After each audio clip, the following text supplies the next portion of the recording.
pessoal, sejam muito bem-vindos a mais um episódio do Propulsão, o podcast da Nova Economia. Eu sou o Anderson Valci, atuo na área de CX e Sales aqui na A55, e no episódio de hoje nós vamos bater um papo muito legal sobre afroempreendedorismo com ninguém mais, ninguém menos do que Edson Mackenzie.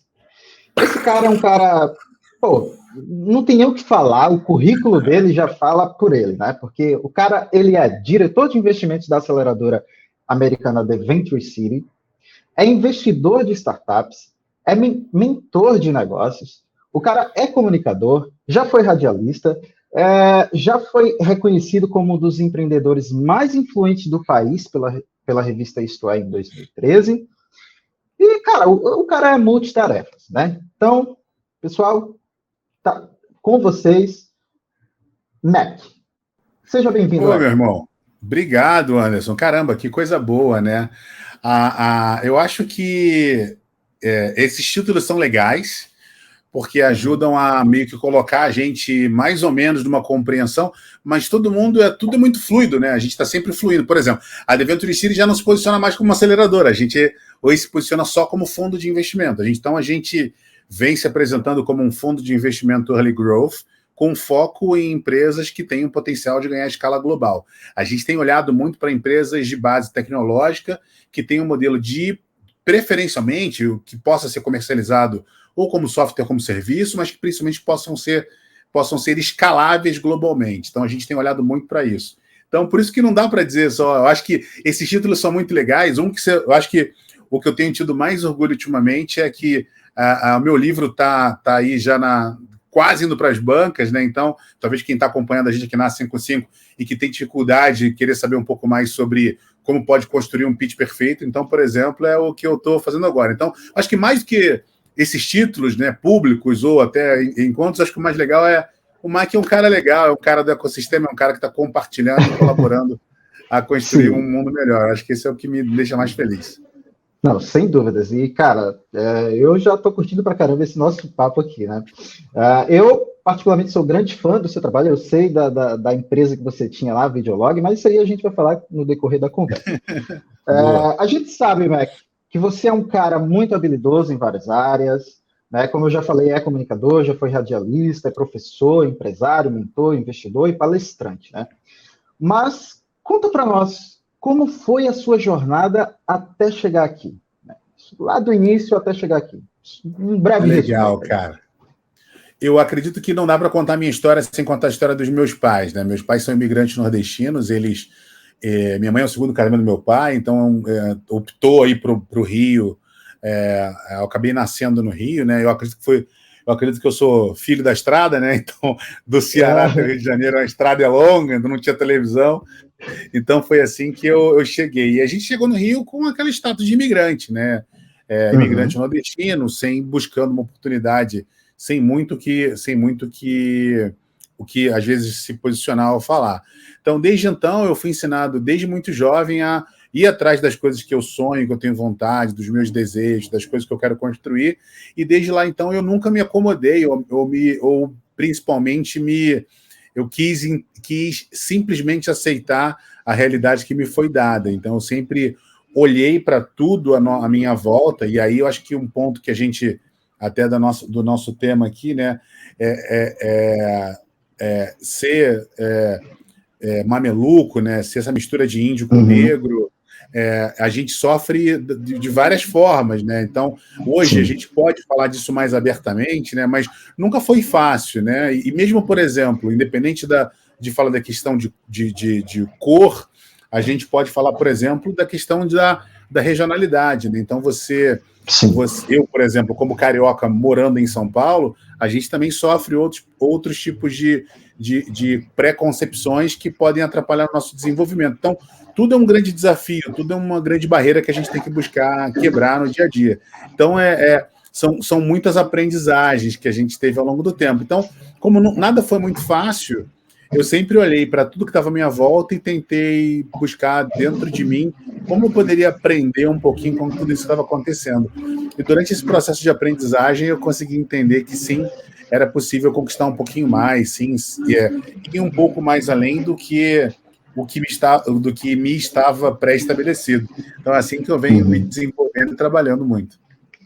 Tá, caralho. Isso muito bom. A tua trajetória é uma trajetória espetacular. Eu acho que ela é um incentivo, né, para as pessoas seguirem o caminho. Já dou os parabéns aqui para você por essa história, né?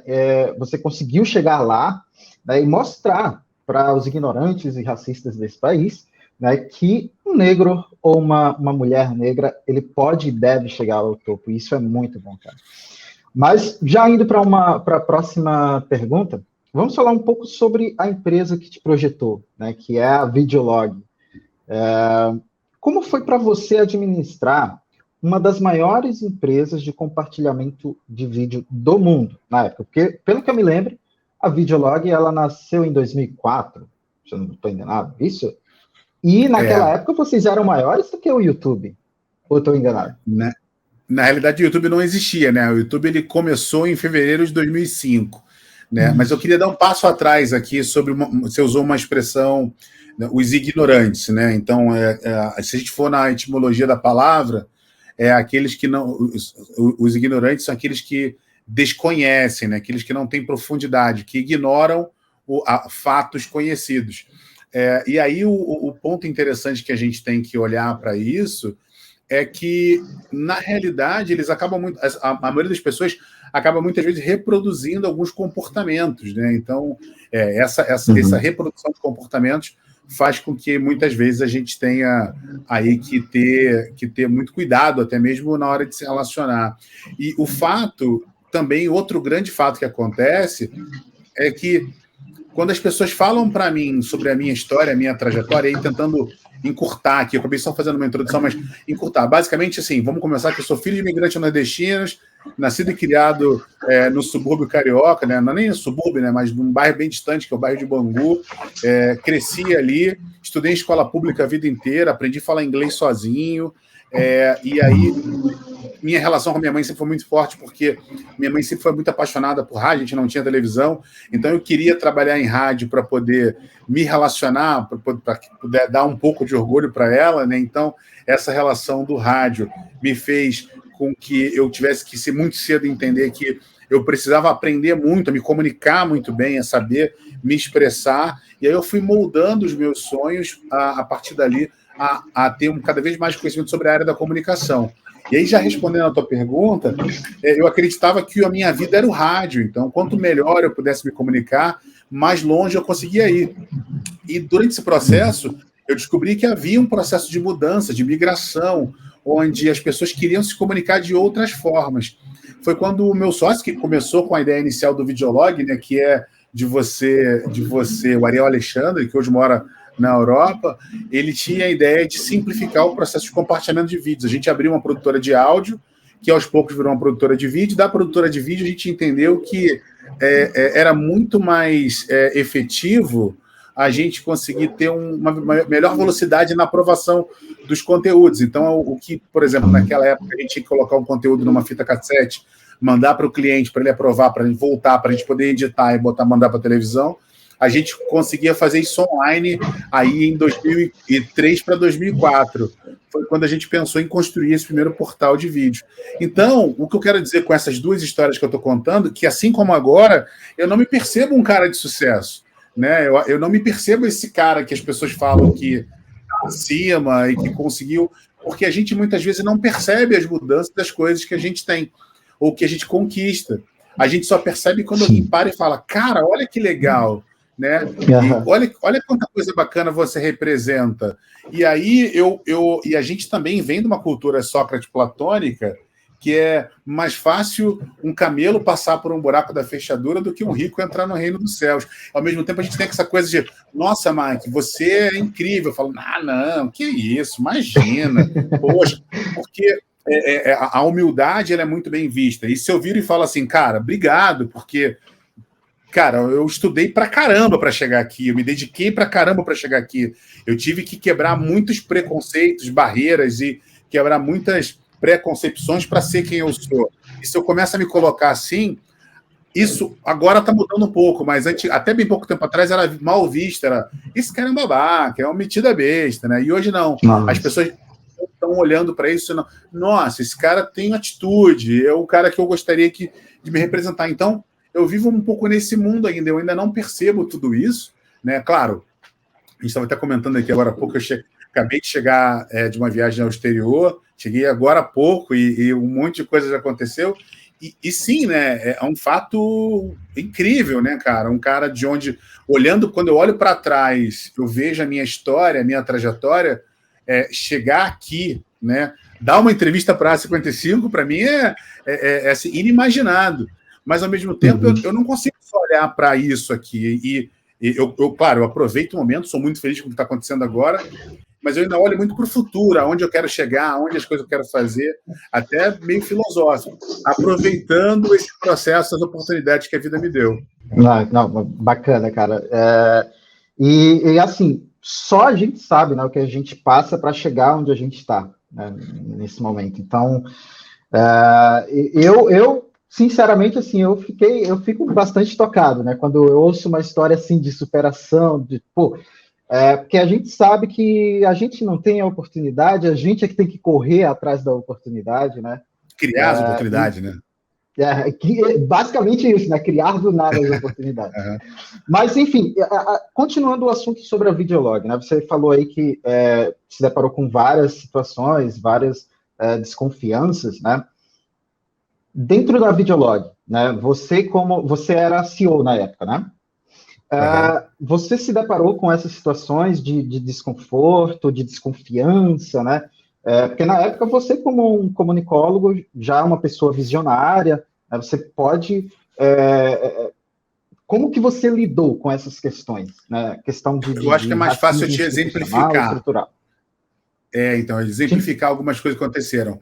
Logo nos primeiros anos do Videolog, a gente recebeu várias propostas de compra, né? De gente querendo conhecer a gente. Uma vez a gente recebeu um gringo, né? E junto com um advisor que estava intermediando, e eu, cara, falava peanuts de inglês, né? Falava muito poucas coisas, né? E aí eu lembro que numa conversa ele falou algumas coisas para o cara, e aí o cara falou: Holy shit, the manager! Aí ele respondeu explicando, né? E aí, enfim, depois eu, conversando com outras pessoas, eu consegui entender. Então, o advisor falou assim: olha, esse aqui é o CEO, o Mac, não sei o quê, ele não fala inglês, então a gente vai precisar fazer essa tradução aqui. E aí o cara falou assim, falou um palavrão, né? Holy shit, e falou: como assim o gerente não fala inglês, sabe? Então, todas essas coisas desqualificam. E aí, eu sempre fui muito desqualificado, porque por ser negro, por ser de favela, nunca escondi que eu era favelado, nunca escondi. Hoje a gente tem muito mais oportunidades, a gente tem grandes... hoje é mais fácil, a gente tem muito mais acesso a oportunidades. Hoje eu até tenho menos paciência com muita gente, porque na minha época, para eu estudar, eu tinha que pegar um ônibus 40 quilômetros para ir para uma biblioteca para poder ter acesso a um livro. Hoje, a juventude pode, a 2 cliques, baixar um PDF na internet. Então, assim, a realidade mudou completamente. Então, para que eu pudesse quebrar muitas barreiras do passado, eu tive que fazer muito mais esforço do que muita gente tem que fazer hoje. Então, ao mesmo tempo, no passado, as pessoas tinham infinitamente menos paciência do que elas têm hoje, né? Então, hoje é possível você entrar num lugar, as pessoas, as empresas são muito mais abertas às variáveis, né, às particularidades do comportamento de cada um. Então, o bem-estar da pessoa, do profissional, ele é muito mais aceito. Então, é um processo complicado ao longo do tempo. Então, a gente tem que saber equilibrar todos esses pontos. Mas naquela época, você já se considerava uma pessoa afrocentrada ou não? Porque não, eu comecei a ter um pouco mais de noção quando eu sentia um pouco de... E aí a gente tem outros pontos, né? Além da cor da pele, né? Então, como eu falei, a cor da pele, a regionalidade, a gente também tem hoje a questão da gordofobia também, né? Então, sempre foi um cara mais cheinho, maior, então isso também sempre foi um ponto a ser chamado... hoje a gente bota tudo isso na pauta da diversidade. E aí, assim, a gente recebe desconfianças de várias frentes, né? Então, como essa, por exemplo, eu sinto que desse caso que eu contei agora há pouco, o cara falou assim, caramba, eu tô aqui olhando para esse negócio conduzido por esse menino, que nem inglês ele fala, como assim o gerente da operação não fala nem inglês?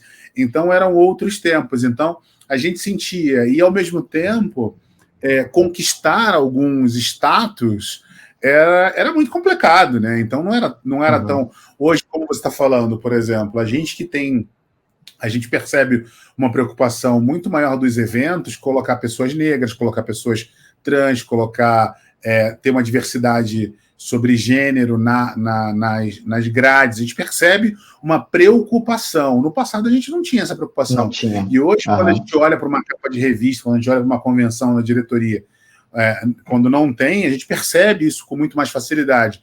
Então, a minha comparação é mais ou menos quando, por exemplo, hoje, se você vai para um país onde fumar em estabelecimentos fechados não é proibido, e você chega no lugar e está todo mundo fumando, você sente um pouco de estranheza. É como, por exemplo, dá aquele choque, né?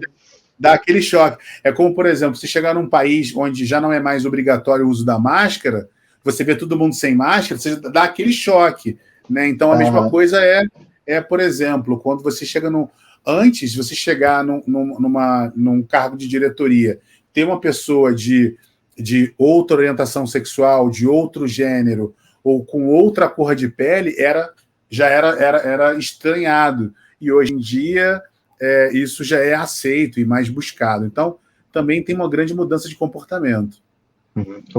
Isso nos traz esperança, né, de que o futuro pode ser melhor, né, principalmente para as nossas crianças. Eu diria presente. Eu acho que o presente está sendo... Quanto mais a gente percebe essas coisas, a gente fica presente no presente. Eu acho que o presente ele passa a ser ainda mais presente quando a gente encontra mulheres em cargo de... Por exemplo, a The Venturi City, eu te confesso que o fator... Eu fui para a The Venturi City logo após a minha saída da Bossa Nova, e o fator, para mim, que foi primordial ter entrado na The Venturi City é que é uma empresa female founder. São 2 mulheres à frente da empresa que criaram esse grupo de investimento, esse fundo de investimento. Então, é o que me chama atenção, é o que me fez... Caramba, eu acho que eu preciso estar dentro desse ambiente. E aí, outra coisa que é legal é a diversidade de culturas, né? Então, a gente tem pessoas das mais diversas nacionalidades. Eu hoje represento o fundo de investimento da Venturi City para a América Latina, mas eu lido com colombianos, com venezuelanos, com europeus, com americanos, com gente da Ásia. Então, assim, a gente tem hoje um time muito multicultural e muito plural. Isso também chama muita atenção. E já fazendo um gancho, né? Você falou da The Venturi City, como é que é o seu trabalho lá, né? Como diretor de investimentos? Conta aí pra gente. Legal. Eu tenho algumas funções, né? Mas vamos dizer que essa aqui que eu estou fazendo com você é uma das primeiras. É ser, digamos, o que a gente chama de evangelista, né? Levar a palavra da The Venturi City para onde eu estou, né? Então, admitir esse sobrenome, né? Então, hoje eu sou o Mike da The Venturi City, então fazer com que cada vez mais pessoas nos reconheçam como uma oportunidade de parceria de negócio. Então, como é que funciona um fundo de investimento, né? E um fundo de investimento Venture Capital hoje? A gente entende que todo fundo de investimento tem dinheiro. Se todo mundo tem dinheiro, então o dinheiro se torna commodity. Então, qual que é o diferencial de um fundo para o outro? Como que a gente consegue entender a diferença de um fundo para o outro? Por exemplo, quando eu olho para a A55, é a capacidade que vocês têm de entrar na operação e olhar para fazer com que o empreendedor tenha uma consciência da sua capacidade de execução financeira, o quanto que ele tem hoje e quanto ele pode vir a ter para que ele possa fazer um venture debt. Quando ele vem para a The Venturi City, ele olha, não é o dinheiro, ele olha que nosso time é formado ou de ex-funcionários de grandes corporações, tanto a Laura, que é a nossa founder, ela é ex-funcionária do Facebook, o Ricardo, que é meu partner, ele foi o primeiro funcionário do Facebook na América Latina. A gente tem ex-grandes corporações americanas, ou tem pessoas como eu, que são empreendedoras, que já criaram empresa, que sabem o que é uma GPS, sabe o que é pagar imposto, sabe como é que faz para poder gerar negócio, fazer venda. Então, é essa função. Então, primeiro, é essa coisa da gente ter pessoas também de multi-habilidade dentro do fundo. Né? E uma outra coisa também da minha função é encontrar boas oportunidades de negócio, e a partir dessas oportunidades, entender se a gente consegue trabalhar junto, e aí eu digo que é ser uma espécie de RI com o fundo. Então, o fundo meio que me orienta, que por mais que para as pessoas do mercado eu seja da Deventure City, quando eu encontro uma boa oportunidade de negócio, eu ajudo o empreendedor a conquistar o investimento, como se fosse uma espécie de advisory. Então, eu consigo sucesso quando a empresa, quando a startup, ela consegue o investimento. Então, eu ajudo a startup a se capacitar, a melhorar o seu pitch, a melhorar a sua apresentação, para que ela possa se relacionar com o fundo de maneira tão satisfatória que ela consegue conquistar, aí no meu caso, no meu time, até $500 mil em investimento. Né? Se ela for uma empresa com valuation acima de $10 milhões, ou acima de 55 milhões de reais no Brasil, aí sim eu consigo admitir esse material, eu ajudo essa empresa a fazer o seu one page, a fazer o seu pitch da melhor maneira possível, e eu apresento ela para o nosso fundo, e aí ela pode conquistar cheques acima de 3 milhões de reais, onde a gente pode fazer cheques acima disso. Mas, basicamente, são essas mesmas funções.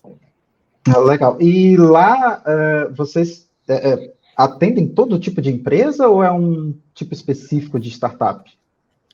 A nossa tese ela é baseada, tem 3 fatores específicos de alguns, 3 fatores gerais e alguns fatores específicos. Mas, no geral, a gente olha sempre o TAM, né, o que é o Total Addressable Market. Então, qual que é o mercado total endereçável do produto que a gente está olhando? Depois que a gente olha o mercado total endereçável, a gente olha para um segundo nível, qual que é o time que está envolvido com esse negócio? E o terceiro nível se é uma tecnologia. E aí a gente trabalha, quando a gente fala de tecnologia, a gente tem algumas vertentes. Dentro do nosso portfólio hoje, a grande maioria dos nossos negócios são fintechs. Então, a gente tem hoje algumas fintechs, por exemplo, aqui no Brasil, das mais conhecidas, a gente tem a Recarga Pay, que é uma empresa investida nossa, assim como também a Plipeg, que é uma outra plataforma de cobrança recorrente. O segundo nível, que a gente trabalha muito hoje, são que a gente chama de Future of the Work, né, o futuro do trabalho. Que por exemplo, a gente tem a Condofy no Brasil, que é uma administradora de condomínios virtual. Então, é uma empresa que ajuda. Hoje, a gente sabe que a administração de condomínio é um negócio complexo, tem sempre muitos funcionários, cobrança, aquela coisa toda. Então, a gente consegue emular uma plataforma digital para gestão de condomínio digital. E aí, tem outros níveis que a gente também olha. Então, por exemplo, a gente tem hoje um investimento na área de games. A gente é investidor da GameSafe, que é uma plataforma de segurança para jogos online, porque olha muito para essa questão existe um mercado do futuro também nessa coisa dos jogos online. A gente tem olhado também hoje muito para blockchain e NFTs. Jogos NFTs. Para essa área. Então, a gente tem hoje uma ampla gama de segmento de mercado que a gente trabalha. O que é mais fácil falar para você é mercados que a gente não trabalha. Então, por exemplo, às vezes a gente encontra um mercado que é uma solução que tem um mercado muito grande, por exemplo, na área do agronegócio. O time é muito bom e é uma tecnologia. Porém, agronegócio está fora da nossa tese, porque a premissa do nosso trabalho é entrar na operação e fazer com que aquele negócio cresça globalmente. E muitas vezes o mercado do agro está muito, dependendo da solução, está muito localizada só no Brasil, só no Centro-Oeste, ou em alguns mercados da Ásia. Às vezes não impacta, por exemplo, Estados Unidos e Europa, porque às vezes o agro depende, às vezes, de muita gama de espaço físico, às vezes esse mercado não dá. Então, às vezes, a gente acaba optando não entrar nesse tipo de mercado, basicamente porque está 100%, às vezes é uma tecnologia, tem um time muito bom, tem um TAM significativo, porém a gente tem uma dificuldade de ser global, assim, como, por exemplo, negócios, por exemplo, que envolve hardware, né, as HR techs, hardware é um negócio que a gente acaba não olhando. Outra coisa que eu acabei de falar, por exemplo, as HR techs, já existem muitas soluções que é de recursos humanos, então também a gente acaba, às vezes, olhando um pouco menos. Então, depende muito do negócio. Por isso que eu prefiro muito, muito mais me colocar à disposição, porque mesmo que o empreendedor se apresente para a gente com uma solução que não está muito alinhada com a nossa tese, eu, pessoalmente, me disponibilizo a ajudá-lo a conectá-lo com outros investidores, que aí eu acho que é o grande barato do nosso trabalho. Uhum. Como a gente é um fundo desconhecido no Brasil, eu acabo me tornando um hub, uma ponte para outros investidores. Então, se vem uma empresa para mim que ela não está alinhada com a minha tese, mas eu vejo que a empresa é muito boa, eu não tenho problema nenhum de conectá-la ela com outros fundos. Ou, ao mesmo tempo, se ela está muito alinhada com a minha tese, mas ela está fazendo uma captação acima do que eu posso colocar nesse momento, então, mesmo que o cheque que ela está procurando hoje, por exemplo, 3 milhões, 4 milhões de reais, está alinhado dentro do meu cheque, ainda assim eu prefiro apresentá-la também para um outro fundo parceiro, para que a gente possa fazer um co-investimento. A gente está muito aberto hoje a fazer co-investimentos. A gente tem co-investimento com a Bossa Nova, que é a empresa que eu trabalhava antes, a gente tem co-investimento com a Domo. Então, a gente está sempre olhando uma gama muito grande de negócio para fazer cada vez novas parcerias. Bacana, bacana demais. Mac, ainda sobre a The Venture City, né, é uma empresa americana, né, e acredito que exista aí algumas diferenças, né? Lá, existe algum programa de inclusão de minorias ou alguma área específica para investir em micro e pequenas empresas? E como é que a empresa ela lida com essas questões, né? Questão de inclusão, e principalmente a questão racial, visto que o racismo também é um problema estrutural lá nos Estados Unidos, né? Como é que a empresa lida com isso? Legal. Eu vou te falar de algumas iniciativas que a gente capitania. Então, por exemplo, a Laura, ela puxou um movimento na Europa chamado IWN, né, que é Investing in Women Now. Qual que era o objetivo? Que existem fundos públicos, né, principalmente fundos na Europa, fundos, por exemplo, de desenvolvimento, que esse movimento pede para que esses fundos disponibilizem parte do seu potencial de investimento para aportar parte desse dinheiro em fundos de investimento capitaneados por mulheres. Né? Claro, beneficia a gente, porque a gente é um fundo de investimento capitaneado por mulheres, mas aqui no Brasil, por exemplo, a gente tem alguns fundos hoje que eles são liderados por mulheres. Então, esse movimento pode ser replicado no Brasil. A gente, na The Venture City, um dos nossos critérios de avaliação é entender se existe alguma mulher no time de fundação. Então, assim, não que seja um critério de desqualificação, mas quando a empresa tem uma mulher no seu corpo de fundação, a gente olha para isso com bons olhos. Então, são bandeiras verdes que a gente olha como muito positivo. Ou, por exemplo, quando o time de fundadores tem alguma minoria, né, independente de regionalidade, de cor de pele. Então, a gente também olha isso a gente olha isso com muito carinho, né? E outra coisa também que a gente faz, a gente é muito investor first, founders first, investor friendly. Então, a gente olha sempre primeiro para o empreendedor, para o fundador da empresa, e sempre com muito carinho, sempre muito amigável aos investidores. Então, a gente olha para isso de uma maneira que a gente disponibiliza hoje, por exemplo, a gente tem hoje a gente tem muitos LPs que são... como é que funciona um fundo de investimento? Né?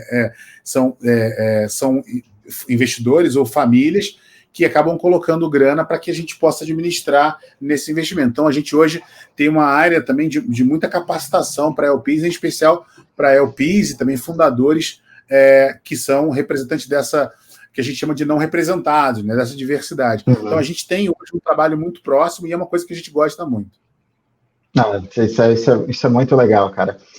E até mesmo continuando, né, nessa comparação entre o Brasil e os Estados Unidos, né? E tudo que você já vivenciou, tanto aqui como lá também, né? Você falou que vai sempre lá a trabalho. Você diria que nós, né, como nação, como um país, né, a nação brasileira, nós estamos muito atrasados em relação aos americanos no combate ao racismo ou a qualquer tipo de preconceito dentro das instituições? Eu acredito que o Brasil ele é muito reflexo do que acontece fora do país, em especial nos Estados Unidos. Existe uma conexão muito próxima hoje. Então, uma coisa que acontece nos Estados Unidos, por exemplo, consegue chegar aqui no Brasil, ou na Europa, quando chega no Brasil, em poucos minutos. A gente já está sabendo do que está acontecendo, é muito rápido. E aí, essa comoção, também por conta das redes sociais, acaba sendo também, ela vai ganhando força, mesmo que não ganhe a grande mídia, vai ganhando força aqui no dia a dia. Eu não vejo hoje nenhuma diferença de empreendedores brasileiros de empreendedores americanos, de empreendedores europeus. Muito pelo contrário, a gente tem hoje, por exemplo, conquistado cheques de captação, a gente vê empreendedores brasileiros conquistando cheques no mesmo patamar de empresas internacionais. E a gente percebe também que o movimento de fundadores brasileiros, eles estão cada vez mais se posicionando como empresas globais. Então, essa distância ela não existe mais. Ou ela existe, ou ela está se diminuindo muito rápido. Então, o que os Estados Unidos levou, por exemplo, 5, 6 gerações para atingir, a gente está conseguindo com 3, 4. E à medida que isso caia cada vez mais. O que eu quero dizer? Por exemplo, a Argentina, ela tem hoje uma quantidade de unicórnios que é infinitamente menor do que a quantidade de unicórnios do Brasil. A gente tem hoje unicórnios, são empresas com valor de $1 bilhão ou mais.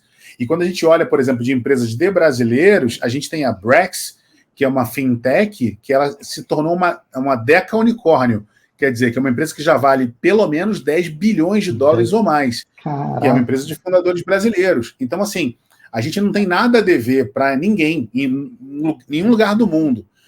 O que acontece com a gente é que a gente precisa de um pouco mais de esforço para falar a língua, para entender o comportamento, mas assim, eu hoje não consigo perceber. E o que é engraçado também, existem coisas que no Brasil são mais caras do que nos Estados Unidos. Eu estava agora, por exemplo, eu passei uma semana agora no Panamá, o galão, por exemplo, de gasolina, que são 5 litros de gasolina, é mais barato do que o que a gente paga aqui, proporcionalmente. Então, a gente ainda tem uma visão, muitas vezes, de que ir para um país estrangeiro é como se estivesse indo para a Lua, né? Para um outro lugar completamente diferente. E não é mais, entendeu? Então, se você consegue dominar um pouquinho mais a língua, e se você está um pouco mais aberto, são culturas diferentes, a gente tem coisas diferentes, regionalizações diferentes, mas o que acontece é que o Brasil, por ser um país de dimensões continentais, a gente demora muito mais para olhar para fora. E, por exemplo, uma empresa, quando a gente abre uma empresa de manhã em Portugal, à tarde ele já está pensando em vender para outro país, em outra língua, já está criando já em inglês. No Brasil, não. Quando o cara abre uma empresa de manhã em São Paulo, depois de meses que ele pensa de vender no Rio, ou pensa vender em Florianópolis. Então, ele já tem um pouco mais de dificuldade de pensar, porque, por exemplo, quando a gente começa a comparar, o PIB do interior de São Paulo é 3 vezes o PIB da Argentina. Então, o nosso país, por ser muito grande, é bom, porque a gente tem um potencial de mercado muito grande. Igual eu falei para você que agora, administração de condomínios. Cara, parece um negócio bobo, mas é um mercado bilionário no Brasil. A própria EasyTax cresceu falando, olha, só o volume de transações de táxi entre Rio e São Paulo já é gigantesco. Então, a gente tem que olhar para essas coisas. Então, a gente tem que entender que o Brasil é um país muito grande, mas ele não é o único país do mundo. A gente também tem que olhar e ter essa... Alguns vão chamar de cara de pau, mas eu vou chamar de audácia de encarar todos os desafios, porque é possível a gente conquistar cada vez mais espaço globalmente. Isso eu concordo 100%, cara. A gente tem que ir e meter a cara mesmo. Nesse ponto. Agora, falando sobre a sua outra empresa. Cara, você tem muita empresa, até me perco aqui nos nomes das empresas, mas a MacWave. É MacWave ou MacWave? Não, então, mas a empresa que a gente for falar, vamos falar de uma só, que é a The Venture City. Empresa por empresa, essa é uma só. Esse é um fundo de investimento e a gente acaba, por conta desse fundo, a gente acaba investindo em muitos negócios. E outra coisa interessante também é que eu, por ser um profissional de tanto tempo no mercado, eu acabo sendo convidado para fazer muitas outras atividades. Então, por exemplo, eu acabo sendo convidado para dar palestra, para fazer workshop, para fazer curadoria, para fazer desenho de programa de Corporate Venture Capital. Então, eu acabo tendo muitas frentes de atuação e eu acabo tendo equipe para me ajudar nessas frentes de atuação, né? Então, manda sua pergunta aí, para ver como é que eu posso te responder, independente de qual que é o CNPJ à frente. Não, a pergunta é bem simples, é só para você explicar o que que vocês fazem na MacWave, é MacWave, a pronúncia correta, é isso? Né? Contar o que vocês fazem lá e como é que você faz para conciliar, né, o trabalho em duas empresas, né? Porque você trabalha em duas empresas. Eu me afastei da gestão, da administração da MacWave. Então, a MacWave é uma empresa de consultoria, né? Então, se a gente pudesse, por exemplo, exemplificar, é uma empresa de consultoria que faz programa de aceleração, Corporate Venture Capital, é a empresa pela qual administra as minhas palestras, meus workshops, meus treinamentos. Então, ela é uma instituição que acaba ficando muito white label, né? Então, assim, fazendo muitas frentes. Mas como que a gente faz para administrar? Então, independente da MacWave, por exemplo, a gente tem hoje 14 empresas no Brasil, né? 14 empresas investidas. É delegando, não tem outra saída. Desenvolvendo uma visão, um norte estratégico, desenvolvendo uma visão global da operação, e dessa visão global tendo pessoas de altíssima qualidade que ajudam a gente a executar cada uma dessas frentes. O ponto é que ninguém consegue fazer absolutamente nada sozinho, não dá. Se eu chegar para você e falar que eu escrevo todas as coisas que saem, o que eu sou, enfim, o grande, não é verdade, não é assim. Né? A gente pode, para dar um exemplo que vai ficar claro na cabeça de todo mundo, o próprio exemplo da Juliette. Né? Então, a Juliette estava lá, por exemplo, no Big Brother, as redes sociais dela crescendo absurdamente. Por qual motivo? Porque ela tinha um time por trás de altíssima qualidade que captava absolutamente todas as coisas que ela falava lá dentro e transformava aquilo em conteúdo. Eu sou a mesma coisa. Eu estou constantemente produzindo conteúdo, eu estou constantemente dando entrevista, palestras, treinamentos, workshops, e eu tenho uma equipe por trás de mim que ajuda hoje nesse processo de produção de conteúdo a me manter conectado, porque não dá, é impossível. E hoje existe um fator, e aí voltando à questão da comunicação, e por isso que eu acho que o pitch é algo tão importante da gente poder olhar, porque as pessoas atribuem muitas vezes achando que o pitch é algo importante só para quem tem um negócio, só que tem uma startup, e não é verdade. A gente, mesmo enquanto profissional, a gente precisa saber se comunicar, precisa saber se expor as nossas ideias. Então, por exemplo, o pitch, saber se comunicar, saber expor o que a gente está imaginando, é o que faz com que a gente consiga crescer e se posicionar de maneira diferente no mercado. Então, a única habilidade transversal, horizontal a todas as lideranças são as habilidades de comunicação. Então, o meu trabalho é ser esse baluarte, ser essa pessoa que abre caminho, levanta a bandeira, e eu tenho uma equipe com várias pessoas, né? Inclusive o Rafael está aqui com a gente acompanhando a nossa entrevista, que eu brinco, né? Que me ajuda a não fazer besteira. Então, eles fazem recorte que eu faço no dia a dia e transformam isso em conteúdo. Então, basicamente, é assim que a gente faz. Porque sem essa presença digital, sem essa comunicação, as pessoas acabam não percebendo o que a gente está fazendo no dia a dia. Então, se o meu trabalho consegue bater em você, Anderson, de uma maneira diferente, eu preciso agradecer essa equipe maravilhosa que cuida de tudo que a gente faz no dia a dia. Então, por exemplo, a gente conseguiu fazer esse agendamento por conta que o Andy trabalha comigo coordenando todas as minhas agendas e toda a parte operacional. Então, a gente tem hoje uma equipe que ajuda a gente a fazer, a executar tudo que a gente está entregando de informação. Ah, legal. E isso mostra também o quão importante o empresário ele ter o apoio, né? Não delegar, saber delegar. Equipe, né? E saber delegar também. Então, isso é bem legal. Agora, vamos lá, vamos falar sobre Black Money, né? Vamos falar do Black Money. Saiu uma pesquisa, Mac, recente, feita pelo movimento Black Money, onde mostra que 51% dos empreendedores no Brasil são negros, né? Mas existe uma falta de participação ativa, né, e ocupação de espaços como política, bancos e até mesmo grandes empresas. Né?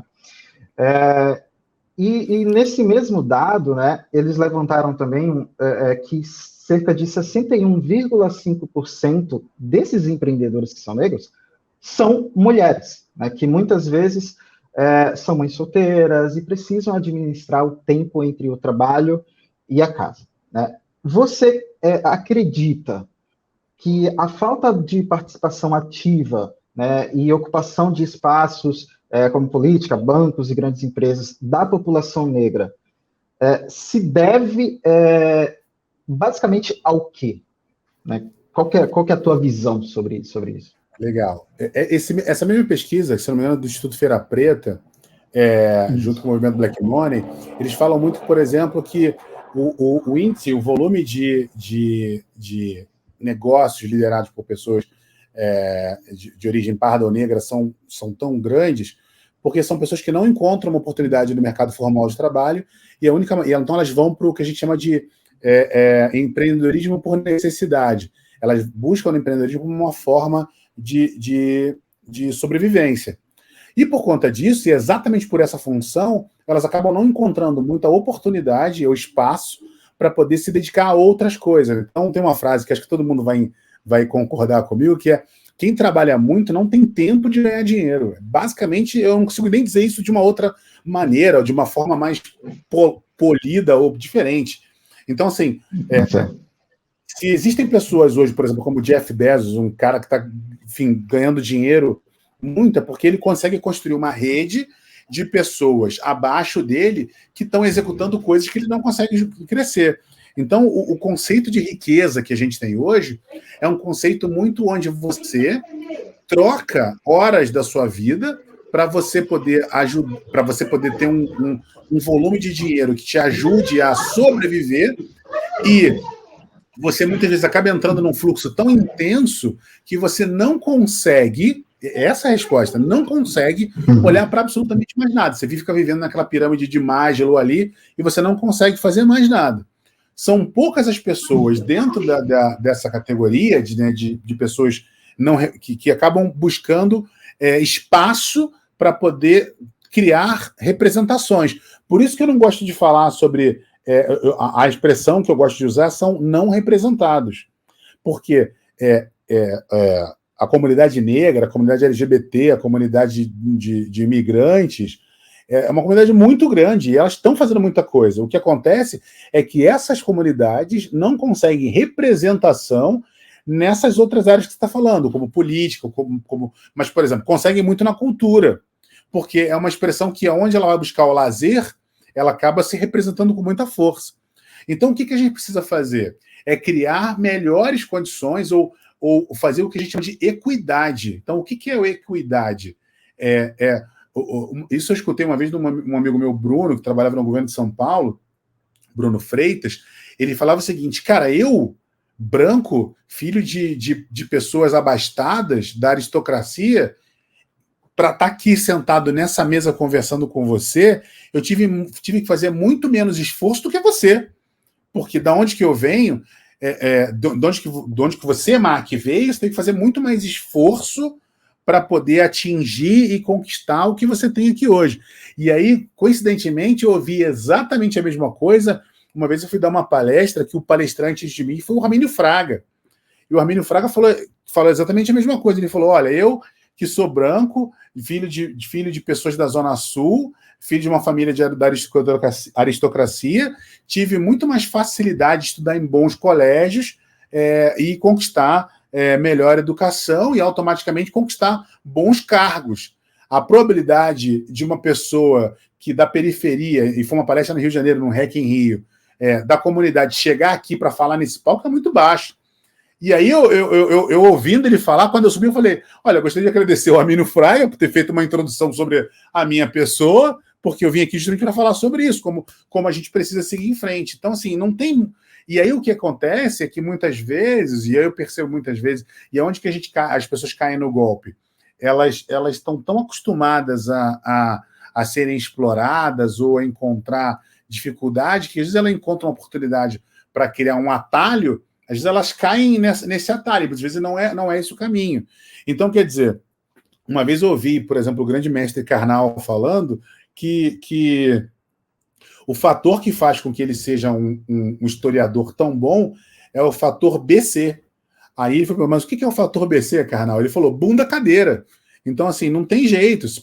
Eu tenho que acordar mais cedo e estudar, botar minha bunda na cadeira mais tempo que as outras pessoas para chegar lá. A mesma coisa foi, por exemplo, o Mão Santa, que não gostava desse apelido também, né? O Oscar falava, olha, o que me faz ser um atleta melhor que os outros é chegar mais cedo e fazer... A própria Hortência falou muito isso, é fazer a minha média de tentativa de saque é muito superior à da grande maioria das pessoas. E é a mesma coisa comigo, cara. Assim, tipo, se você considerar que eu comecei a estudar sempre escola pública e que eu, com 14, 15 anos, eu pegava um ônibus para poder estudar e ler livros, é muito grande. Não sei se vocês estão vendo aqui atrás, mas esses livros estão aqui, são os livros que eu li nos últimos 2 anos, assim. Então, eu continuo lendo, e eu leio, eu sou um leitor voraz, assim, sempre comigo vai ter um livro. Então, é igual aquelas pessoas, assim, tem muita gente hoje que quer ter um corpo perfeito, mas não quer acordar às 5 horas da manhã para correr. Então, a gente precisa entender essas variáveis, né? Então, assim, o que a gente precisa entender que a gente precisa construir oportunidades para que só assim a gente consiga ter mais equidade. E a gente, objetivamente, precisa fazer mais esforço para que a gente possa ter cada vez mais resultados. Bacana, cara. E até falando sobre uma outra questão também, que é um problema, né, nas empresas, né, no Brasil, que é a questão da contratação, né? Hoje temos uma crescente vertente de recrutamento e seleção que fala que o ensino superior ele não é pré-requisito para a contratação e que a experiência do dia a dia vale mais, né, do que os estudos. Considerando isso, fica mais complicado justificar a recusa, né, de um candidato por simples falta de preparo acadêmico, e nisso o preconceito ele pode ficar mais evidente, né? Você acredita que a solução desse gap ela está mais ligada a iniciativas de preparo e inclusão a nível governamental, ou talvez pode ser uma mudança cultural? Bom, o que eu acho que a resposta para isso é uma resposta que vem do próprio Walt Disney, que ele dizia: contrate o sorriso e treine a técnica. E aí as startups hoje, elas são assim, as pessoas elas são contratadas não pelo que elas sabem, mas pela capacidade que elas têm de aprender. O que a gente percebe no dia a dia é que as empresas elas têm um modelo tão tradicional que elas contratam as pessoas pelo que elas sabem, mas elas demitem pelo comportamento. Então, a gente contrata as pessoas pela sua área de conhecimento e demite pela forma que elas se comportam, numa empresa tradicional. Uma outra coisa na empresa tradicional é que elas contratam as pessoas pelas suas decisões acertadas, quando nas startups a gente contrata a pessoa pela capacidade, não pelo que ela sabe, mas pela capacidade dela de aprender. E a gente avalia as pessoas não pelas decisões acertadas, mas sim pelas decisões executadas. Então, eu brinco muito com o meu time que é assim, falo, do it, faça. Tipo, cara, executa. Assim, não quero nem saber se vai dar certo, se vai dar errado. A gente tem 50% de chance de dar certo, 50% de chance de dar errado. A única coisa que eu peço é, cara, executa de uma forma mais controlada. Tenta medir o que você está fazendo. E aí, o que acontece é que muitas vezes também a gente tem a questão... eu vou usar uma expressão que muitas vezes as comunidades não gostam, que é do coitadismo. Né? Então, assim, eu não quero ser contratado porque eu represento determinadas categorias. Eu quero ser contratado porque eu sou o melhor. Né? O que eu não quero não ser contratado por discriminação. Então, tem uma variável diferente aqui. Então, se a gente quer ter mais mulheres, mais negros, mais gays, mais outras pessoas como representantes, essas pessoas têm que ser tão boas quanto todas as outras, entendeu? E não a gente ter, por exemplo, áreas de facilitação pura e simplesmente por conta de alguns pontos, né, de necessidade. Aí entra a questão da equidade. Então, a equidade é entender as necessidades, entender que as pessoas elas têm uma história que a gente precisa também se disponibilizar. Então, é um fator muito complexo. Então, a gente também tem que entender que, sim, há uma necessidade de abrir mais oportunidades, mas também há uma necessidade de que as pessoas se dediquem cada vez mais. Se eu não fosse uma pessoa hiperconectada, se eu não fosse uma pessoa hiperestudiosa, se eu não fosse uma pessoa altamente capacitada para executar minhas funções, eu não estaria contratado, ou eu já teria sido demitido. Então, a gente também tem que entender essas variáveis. Uhum. Sim, sim, faz bastante sentido, né? E até entrando numa outra questão agora, Mac, nos Estados Unidos, existe um movimento de afroempreendedorismo mais engajado do que no Brasil, isso é fato, né? Tanto que nos Estados Unidos, apenas 12,3% da população se autodeclara negra, né, ou parda. Mas o que nós temos aqui é uma percepção que lá o número de pessoas negras, né, é muito maior. Isso por causa do poder que eles têm, né? Tanto que há marcas de beleza, moda, estilo de vida, bancos, né, que tem um discurso que é 100% ou muito focado no público afro-americano. Tanto que lá você encontra bairros inteiros, né, só de pessoas negras. No Brasil, nós temos uma população muito mista, né? Ainda não há um dado exato, né, pois essa pesquisa ela ainda está sendo feita, né, e ela vai ser concluída em 2023, mas os primeiros números já mostram que o nosso país é um dos mais miscigenados do mundo, né? Levando em conta essa estatística, Mac, no caso, uma marca 100% focada em um público negro, ele pode ter um enorme mercado consumidor por afinidade ou ser extremamente nichado, né, para quem se identifica e quem defende essa mensagem nichada. Você, como um ótimo orador que é especialista em criação de pitch, você acredita que esse discurso de venda, né, de você fazer mercados nichados, né, para culturas nichadas, e esse marketing, você acha que ele atrai ou que ele afasta o público? Então, um ponto que a gente tem que observar, Anderson, é que, assim, segmentação é uma estratégia, seja ela qual for, né?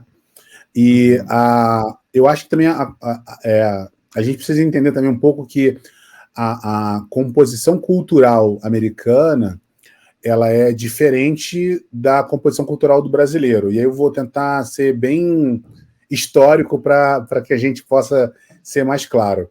Quando você fala com um negro americano, e respondendo especificamente essa questão, a história que foi contada para ele é que ele teve que lutar, os ancestrais dele tiveram que lutar muito e lutar em muitas guerras para que eles pudessem ser livres. Quando a gente fala com o negro brasileiro, a história que contam pra gente é que a gente foi liberto por uma princesa branca, que também não deixa de ser verdade, mas não é totalmente verdade. Então, eu acho que só esse apontamento a gente já começa a perceber uma diferença cultural. Aí a gente tem um outro ponto, né? Os Estados Unidos, desde a sua essência, eles foram construídos como um país que teve que lutar para ser um país livre, e automaticamente ele teve uma forte influência inglesa, que já era uma grande potência, mas que nunca teve uma visão de extrair demais, não estou dizendo que não extraiu, mas extrair demais as riquezas do país. Então, muito da riqueza sempre foi um território que foi constituído para ser vivido, para ser habitado. Já a América do Sul, em especial o Brasil, não. Foi um país que primeiro começou por uma cultura altamente extrativista. Tanto que o nome do nosso país, Brasil, vem do pau, da madeira, que altamente foi extraída para a construção, para a riqueza da Europa.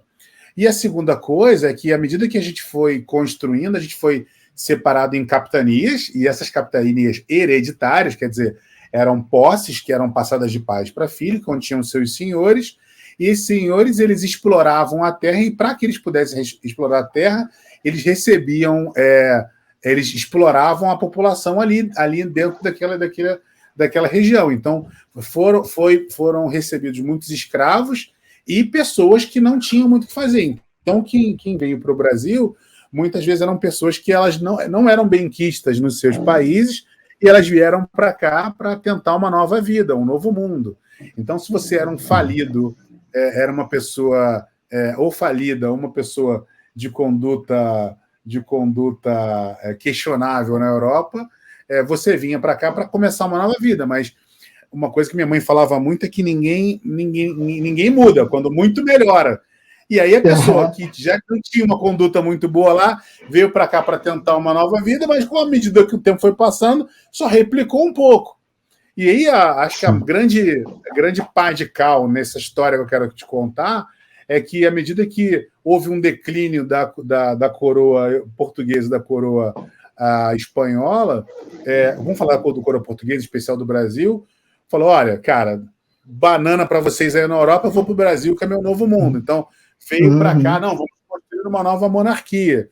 Então, a gente teve sempre uma cultura de exploração. Então, olhando para tudo isso, a gente olha que, por exemplo, lá nos Estados Unidos, a percepção do segmento de mercado, olha, já existe um potencial de mercado aqui, existe o segmento, esse segmento de mercado é muito positivo, são pessoas que estão construindo, estão tendo dinheiro e a gente precisa construir e entregar produtos para eles, né?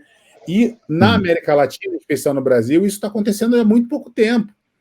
E aí a gente está falando dos negros, que foi a pergunta que você me fez, mas se a gente considerar que até 1950, 1960 as mulheres não poderiam votar, né? Quando muito ter respeito, então a gente está falando de uma cultura muito jovem, uma cultura que, por exemplo, a gente tem aí há 60, 70 anos as mulheres com direito a voto. Então, como é que a gente quer? A gente ainda precisa ter mais esforço para que a gente possa ter mais representação dessas comunidades, que não são minorias, né? São maiorias, só que são maiorias não representadas. Eu vejo que o Brasil ainda está engatinhando, né, nessas questões de minorias e tudo mais. Bom, de novo, eu já vou discordar de você. Vou discordar de você. Não acho que são minorias. Nós não somos minorias. Nós somos grande quantidade de pessoas. Nós somos não representados. Essa que é a diferença. E por isso que eu acho que eu tenho um papel. Acho que entre aspas, né? Não é a forma que a gente encontrou de falar. A gente tem que quebrar esses padrões também. Por exemplo, nos Estados Unidos existe uma expressão chamada New Role Model. Então, nos Estados Unidos é o seguinte: quando alguma coisa se destaca, aquilo passa a ser um novo padrão, que é um New Role Model, um novo modelo. Então, é o diferente. Aqui no Brasil, quando uma coisa se destaca, a gente aprende desde muito cedo que o estranho é ruim, que o estranho não é bom, que o estranho tem que ser expelido. Nos Estados Unidos, não. Se é estranho, vamos tentar descobrir, vamos tentar entender como é que essa coisa é estranha, por que ela é estranha, vamos tentar buscar.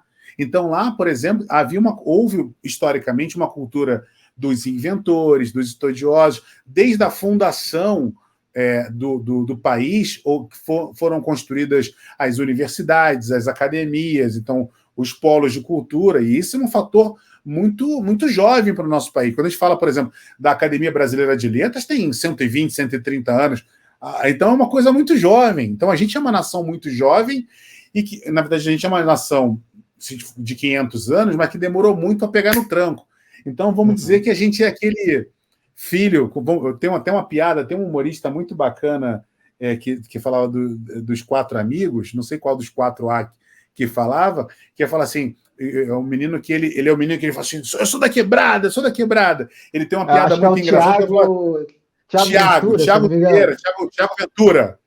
Ele conta uma piada que é mais ou menos assim, eu sou de uma família de 4 irmãos, mano, mas sempre tem o maloqueiro, o bonzão, não sei o quê. A gente é o caçula, que não quer nada, que nunca quis nada com a vida e que agora tá tendo que pegar no tranco. Então, assim, não tem muito jeito, cara. A gente tem que pegar no tranco, velho. Essa que é a pegada. É basicamente isso. Bom, a gente está chegando aqui no fim, né, do nosso bate-papo. Vamos lá, galera, comenta aí. Quem está curtindo, quem está aqui até agora. Como assim? Estou aqui aprendendo de história, de cultura, relação internacional, investimento. Não, mas tá muito bom. Mas antes de finalizar, né? Antes de até mesmo partir para o último tópico, eu queria que você desse para os nossos ouvintes e telespectadores, né, principalmente para as nossas irmãs e nossos irmãos pretos, pardos, né, que enfrentam os não representados, né, que enfrentam inúmeras dificuldades, inúmeras inúmeros problemas ali para manter, né, a sua empresa. Então, queria que você desse dicas de como eles vencerem esses desafios de se administrar uma empresa, né, em um país que, como a gente já falou, ele ainda está engatinhando, né, nessa questão da representatividade como nós. Então, queria que você usasse esse espaço aí para dar uma dica para esses empresários que estão querendo ouvir algum conselho ou alguma coisa que pode ajudá-los. Eu vou ser bem babaca e vou fazer duas expressões em inglês, tá? Que eu uso muito, porque eu me relaciono com as pessoas de fora, que é don't break rules, but breaking bad. Então, não quebre as regras, mas quebre a banca. Né? E a outra é be simple to be incredible. Né? Ser simples para ser incrível. Então, são duas expressões que eu gosto muito de usar e eu uso com muita frequência com os meus times, com as pessoas que a gente está trabalhando. Eu acho que a gente precisa buscar muito essa questão de cara, a gente tem que sempre estar quebrando a banca. Então, a gente precisa ser esse new role model, né? Que é a gente precisa ser o padrão, a gente precisa entender que nós somos o padrão. Então, se eu sou um cara que chego aqui e eu, como você, por exemplo, eu fiquei encantado de saber que você me acompanha, conhece a minha história, sabe das coisas que eu já fiz. E aí uma brincadeira que eu sempre tenho com o meu time é que aproximações excessivas, verdades transitórias. Quanto mais a gente se aproxima de alguém, mais o que a gente tem como verdade muda. Então pode ser que você se aproxime mais de mim, perceba que eu não sou essa Coca-Cola toda aí que você está imaginando. Mas, por exemplo, à medida que eu estou aqui me expressando, eu preciso ser um novo padrão para que você se inspire. E aí eu ajudo muitas pessoas. E aí você mas você ajuda muita gente de graça. Eu falo, não é de graça. Eu ajudo muita gente e eu peço como pagamento para que elas façam o pay forward.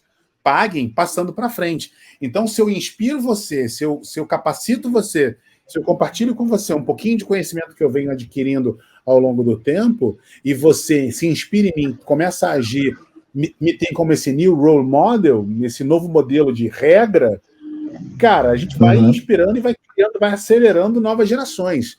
Então, esse para mim é o grande barato. Então, 3. Então, vamos lá, né? Cara, quebre as regras, não quebre as regras, mas quebre a banca, que é o que a gente precisa fazer. Seja simples para ser incrível. Então, esse é o ponto que a gente tem que olhar cada vez mais. E, cara, é isso aqui, sabe? Seja um novo padrão. Então, assim, e aí, quando eu falo de novo padrão, eu posso até falar uma coisa muito simples aqui. Para classe média, por exemplo. Uma classe média hoje ganha, no Brasil, entre R$2.000 e R$3.000. E aí, essa classe média, ela quer ter, por exemplo, banda larga e, por exemplo, assinatura de vários serviços de streaming. Vamos dizer que ela gasta aí R$250 a R$300 por esse serviço. Então, ela gasta 10% do seu faturamento mensal para construir um tipo de lazer e entretenimento que só afasta ela da família dela mesmo. Então, a gente precisa quebrar dar um curto-circuito nesse sistema. E assim a gente vai quebrando a banca. Então, como é que eu quebrei a banca? Aprendendo a conversar, aprendendo a falar, aprendendo a ler. Imagina que você me manda umas perguntas dessa aqui, eu mando um somebody love aqui e não entendo de cultura, não entendo de um monte de coisa. As pessoas percebem, entendeu? Então, se eu sou o cara que eu sou hoje, é porque eu estudei pra cacete, para ser o cara que eu sou, para ser o cara foda que eu sou, para ter o que eu tenho, para estar onde eu estou. Então, meu trabalho hoje é ser esse novo padrão para que cada vez mais pessoas se inspirem no que eu sou, no que eu faço, no que eu falo, para construir esse novo padrão de negócio.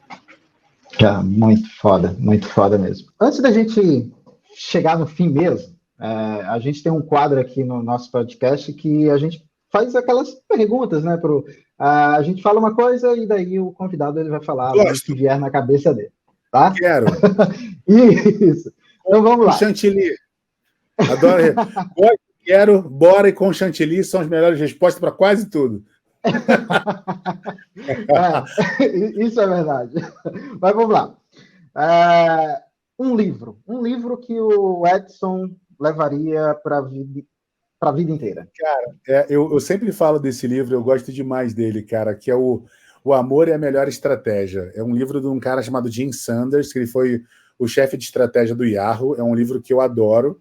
Então, assim, quando alguém me perguntar, o livro que eu mais gosto de dar de presente, então, é O Amor é a Melhor Estratégia, que é um livro que ele ensina muito a você compartilhar o que você tem para construir novas estruturas. É um livro fantástico. Mas ele é um livro muito inspiracional. Um livro mais prático é Ferramenta dos Titãs, do Tim Ferriss. Então, é um livro que foi baseado em vários podcasts, onde ele tem as melhores dicas para que você possa ser um cara fantástico. Então, um livro dessa pataca de grossura, já dele de presente, eu não tenho ele aqui, mas é muito bom também. Então, são muitos livros, né? Então, mas se eu pudesse dar dica assim, é esse. Ou então o meu, né? O meu que está nas bancas aí, que é o Pitch Perfeito, que é onde eu ensino as pessoas a se comunicar. Já saiu? Ele está saindo agora em dezembro de 21, então já está indo para as bancas. Ele atrasou um pouquinho porque eu tive um contratempo familiar. Contratempo não, né? Você vê, eu sou um cara tão estudioso da comunicação que eu ainda não consegui encontrar uma palavra melhor para explicar o que eu vou ter que te falar. A melhor forma que eu tenho de explicar é dizer que eu perdi a minha mãe agora há pouco tempo, e isso fez com que eu entrasse num processo de reconstrução, de autorreconstrução, mas a realidade é que eu não acredito nisso, eu não acredito que eu perdi minha mãe, né? Eu ganhei a minha mãe para a história, né? Minha mãe virou poesia. Sim. Então, minha mãe, assim como a Marília Mendonça, a gente teve essa passagem da Marília Mendonça agora há pouco, ela virou história, virou poesia, virou transformação. Então, são coisas que a gente tem que olhar. Então, isso fez com que eu também atrasasse um pouco as minhas entregas. Eu sou muito grato à editora e todo mundo que está pacientemente aguardando aí a entrega do O Pitch Perfeito. Ele vai sair em português, inglês e espanhol. Vai ser um sucesso. E eu entendo perfeitamente essa questão das perdas também. Eu também perdi mãe, perdi pai. Enfim, a gente sabe como a gente está vindo de um momento muito enlutado, cara. Assim, a gente está vindo de um momento onde a gente perdeu mais de 600 mil pessoas. Então, são mais de 600 mil famílias impactadas diretamente por uma perda. Então, a gente está vendo isso diretamente contabilizado, né? Por exemplo, minha mãe não faleceu de Covid, minha mãe faleceu de doença pulmonar, né? Que não está diretamente contabilizada nessas 600 mil. Então, quantas pessoas foram impactadas, mas ela acabou não cuidando tanto da doença por conta desse período que era muito difícil de você se cuidar da saúde. Então, a gente está vendo um momento muito enlutado ao longo do tempo, em que a gente precisa muito se reconstruir. Agora, me fala um filme. Um filme, cara? Nossa. Nossa, um filme que eu tenha gostado muito. Um filme que eu gostei muito na minha vida foi o Minority Report, que me fez, com Tom Cruise, me fez, assim, me abrir para esse universo da tecnologia, né? Me inspirar muito, né? Mas, nossa, tem muitos filmes legais, assim, cara, que dá pra gente... É difícil de falar um filme só, que eu sou muito cinéfilo, eu vou me abster dessa aí. Eu sou muito... Eu sou aquele tipo de cara que, cara, puta, tenho 2 horas, estou na frente de um cinema, eu entro para ver qualquer coisa, né? Então, eu vejo tudo, cara. O meu entretenimento, a minha diversão. E, cara, eu já fiz isso na Times Square, cara. Tipo, tava de bobeira. Vou pegar um avião mais tarde, cara, vou ver um filme, entendeu? Entrar num cinema para ver uma coisa wherever, assim. Assisto os blockbusters, lógico, mas eu assisto coisas... Por exemplo, um filme que eu assisti eu assisti fora do país, assim, e que eu falei, puta, que eu não entendi nada, foi Os Intocáveis. Falei, cara, que filme estranho. Deve ser um filme aí de guerra, sei lá, da época de gangster, né? Você vai assistir Os Intocáveis e, por exemplo, Os Intocáveis me fez ficar fã de um grande artista que é o Ludovic Einaudi. Eu adoro música clássica. E, por exemplo, o cara é um grande pianista, eu já fui no concerto dele, é fantástico. Então, sou muito fã do Ludovic Einaudi, por exemplo, que é um pianista fabuloso, que é a trilha do filme dos Intocáveis. Então, eu não conhecia o cara até então. Então, eu sou desse tipo de cara, assim, que eu não entendia nada, eu vou lá e me apaixono pelo que está acontecendo. Legal.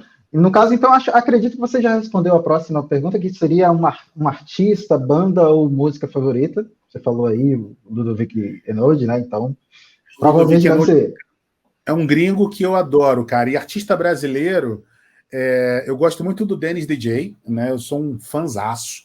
Para mim é um cara fora de série, assim, um dos maiores DJs da nossa atualidade. E é um cara que está moldando a cultura, grande produtor, sou muito fã. Já fiz vídeo com o Denis aqui, eu sou fãzaço dele, né? Então eu gosto pra caramba também. É um artista muito completo, assim, performático. Gosto pra caramba também. Olha que loucura, né? O cara vem pagando de intelectual, gosta de música clássica e manda um DJ de funk carioca, mas, cara, é meu jeito. Mas assim, eu descobri que eu sou um polímata. Eu gosto de coisas muito diferentes, cara. Então, esse sou eu. Bem legal. E esporte ou hobby? Tem algum preferido? Sim, cara. Eu sou mergulhador, cara. Eu sou. As pessoas dizem que o mergulho é esporte radical de gordo. Mas eu sou mergulhador, cara. E eu gosto de fazer mergulho em caverna. Então, assim, eu gosto de mergulhar a caverna, gosto de hardcore, hein? mergulhar em naufrágio, porque me desafia por completo, cara. É um desafio que a minha vida literalmente está em jogo, cara. Então, eu já fiz.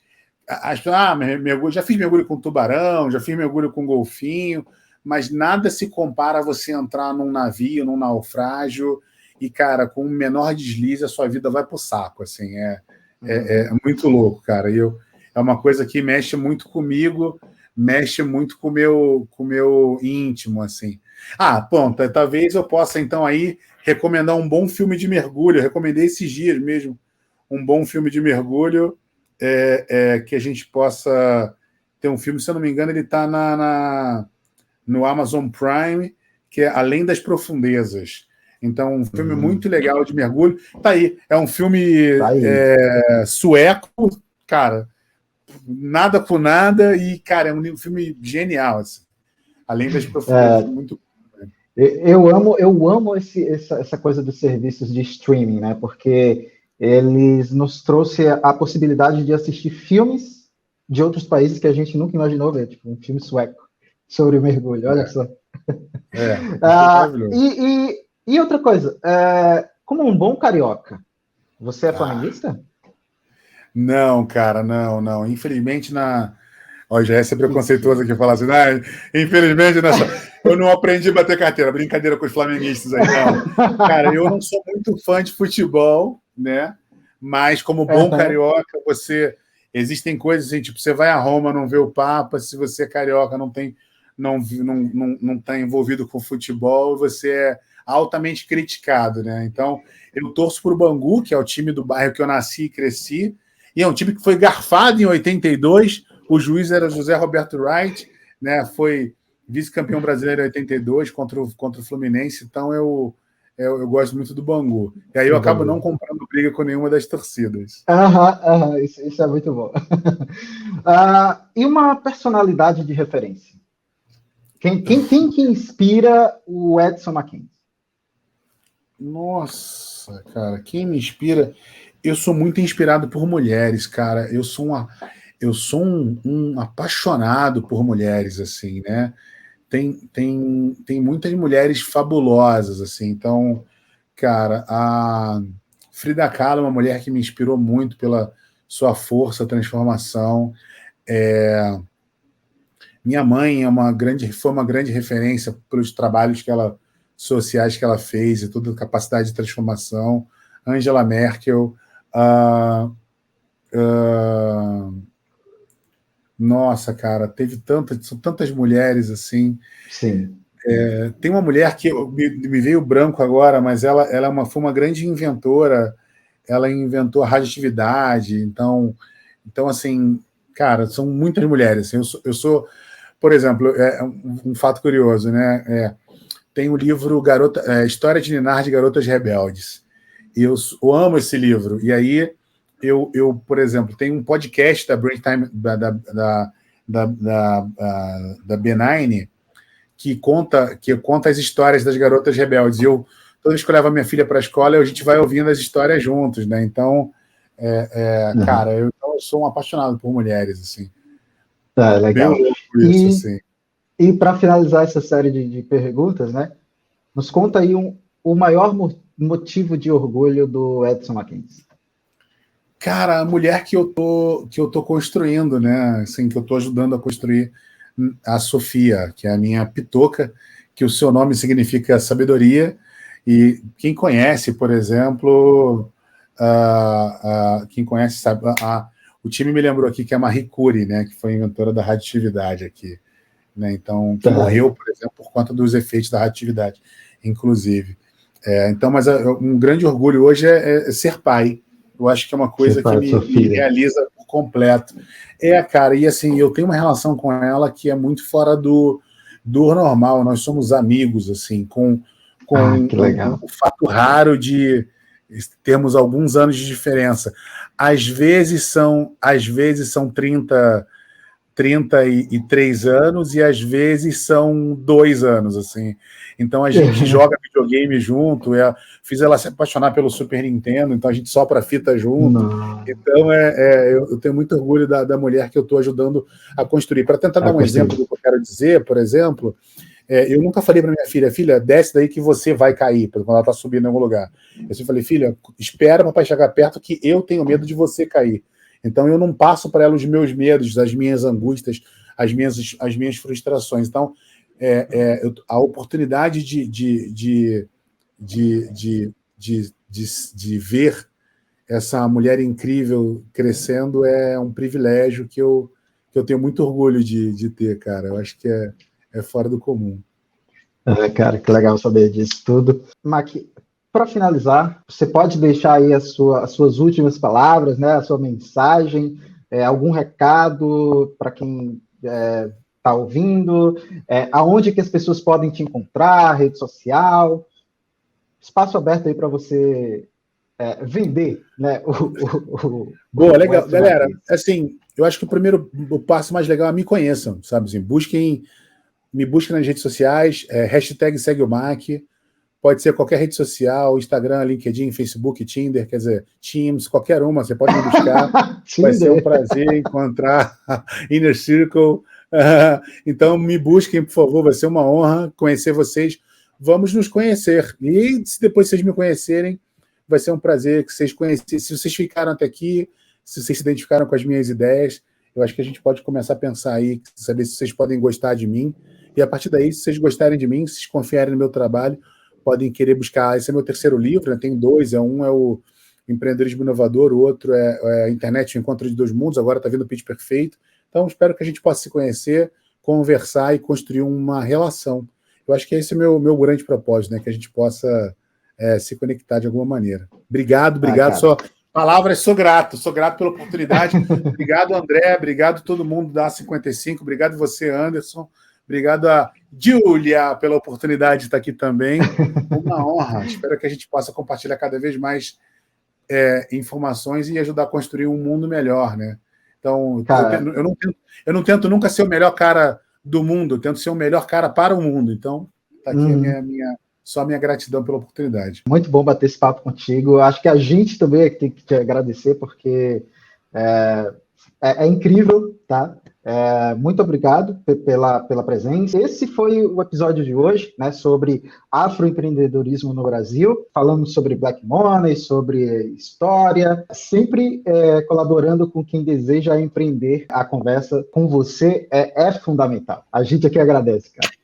Obrigado mesmo. Valeu, galera. Tchau. Acompanhe aí o Propulsão, né, que é o podcast da Nova Economia, e a A55 nas nossas redes sociais. Tá? Estamos disponíveis no Spotify, Apple Podcasts, Google Podcasts e YouTube também. Tá? E, lembrando, não esqueçam de se inscrever no nosso canal lá no YouTube, ativar o sininho e seguir o Propulsão no Spotify. É isso, pessoal. Até a próxima. Tchau.